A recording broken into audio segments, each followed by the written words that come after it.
வணக்கம். இது நம்ம கிச்சனில் நம்ம இன்றைக்கி என்ன பண்ண போகிறோம்னா, இது அமேசானில் வாங்கியிருக்கேன் நான். இது ரெண்டும் சேர்ந்து 270 ரூபா.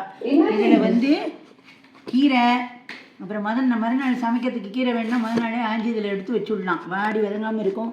கீரை வைக்கலாம் அந்த பாக்ஸில். புதினா, கொத்தமல்லி, கருவேப்பிலை வைக்கலாம், பச்சை மிளகாய் வைக்கலாம். இன்னும் வேறு என்ன வைக்கலாங்கிறது தெரியாது. யூஸ் பண்ணிட்டு தான் சொல்லணும். இந்தமாரி ஒரு ஸ்டாண்டு ஒன்று கொடுத்துருக்குறோம். இதில் வச்சுட்டு நம்ம ஃப்ரிட்ஜில் வச்சுருந்த பச்சை மிளகாயும் இன்னும் வேறு என்னென்ன வேணுமோ இதில் போட்டால் வாடி வதங்காமல் இருக்கும் அப்படின்னுட்டு நான் பார்த்தேன், நெட்டில் பார்த்தேன். அதனால் பார்த்து நான் வாங்கியிருக்கேன். இந்தமாரி நீங்களும் வாங்கி யூஸ் பண்ணி பாருங்க.